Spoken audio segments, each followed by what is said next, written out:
Assalamualaikum warahmatullahi wabarakatuh. Selamat siang anak-anakku sekalian 10 BDP.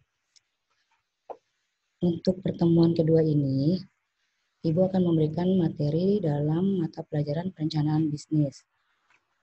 Nanti kalian bisa melihat acuannya sebagai kalian untuk memahaminya ada di bab 1 bisnis dan lingkungan yang ada di buku perencanaan bisnis yang kalian dapati dari sekolah. Sebelum kita mulai materi, ada baiknya kita mengucapkan basmalah, bismillahirrahmanirrahim. Baiklah, kalian sekarang membuka bab 1 halaman 7 dengan materi bisnis dan lingkungan. Yang pertama, pengertian bisnis.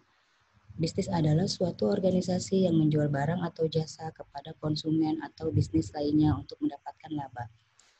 Lalu secara etimologi, arti bisnis adalah keadaan di mana seseorang atau sekelompok orang sibuk untuk melakukan pekerjaan yang menghasilkan keuntungan. Yang kedua, teori pengelolaan bisnis adalah teorinya digunakan yang pertama, teori dalam pengelolaan bisnis. Yang pertama, primary stakeholder. Artinya, pihak-pihak yang mempunyai kepentingan secara ekonomi terhadap perusahaan dan menanggung segala resiko. Yang kedua adalah secondary stakeholder, di mana sifat hubungan keduanya saling mempengaruhi namun kelangsungan hidup perusahaan secara ekonomi tidak ditentukan oleh stakeholder.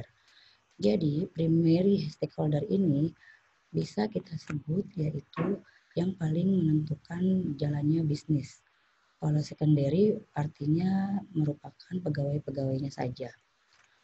Yang ketiga adalah tujuan bisnis. Tujuan bisnis adalah menyediakan produk berupa barang atau jasa untuk memenuhi kebutuhan konsumen, serta memperoleh keuntungan dari aktivitas yang dilakukan. Yang keempat, perencanaan usaha adalah sebagai proses penentuan visi, misi, dan tujuan, strategi, kebijakan, prosedur, aturan, program, dan anggaran yang diperlukan untuk menjalankan suatu usaha atau bisnis. Yang kelima adalah komponen-komponen dalam perencanaan bisnis. Yang pertama, riwayat singkat usaha. Misalkan kalian membuat usaha, kalian jelaskan dulu sejarahnya perusahaan itu seperti apa, lalu latar belakangnya, apa yang latar belakangi kalian membuat usaha tersebut, lalu produk apa saja yang nantinya akan kalian buat, dan kalian harus juga melihat kondisi pasar yang sedang tren saat ini seperti apa, lalu rencana pemasarannya, mau dipasarkan kemana itu produk. Lalu di sini adalah jenis-jenis bisnis. Bisnis adalah kegunaan bentuk. Kegunaan bentuk dalam arti harus ditentukan bentuknya mau seperti apa, produknya, lalu tempatnya seperti apa, yang strategis atau seperti apa nantinya yang kalian akan buka, lalu kegunaan waktu. Waktunya itu kapan akan dibuka, dan kegunaan pemilihan produk, dan pemilihan bahan baku.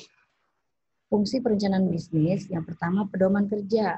Intinya itu ada aturan-aturan kerja, lalu ada sumber dayanya yaitu karyawannya, tenaga kerjanya siapa aja. Lalu ada pedoman manajemen, dalam arti ada strukturnya, struktur organisasinya. Lalu ada tujuan dan target. Tujuannya apa dibuat rencana bisnis itu, dan targetnya itu siapa saja. Baiklah, itu aja yang Ibu bisa sampaikan pada materi kali ini. Kurang lebihnya Ibu mohon maaf. Wassalamualaikum warahmatullahi wabarakatuh.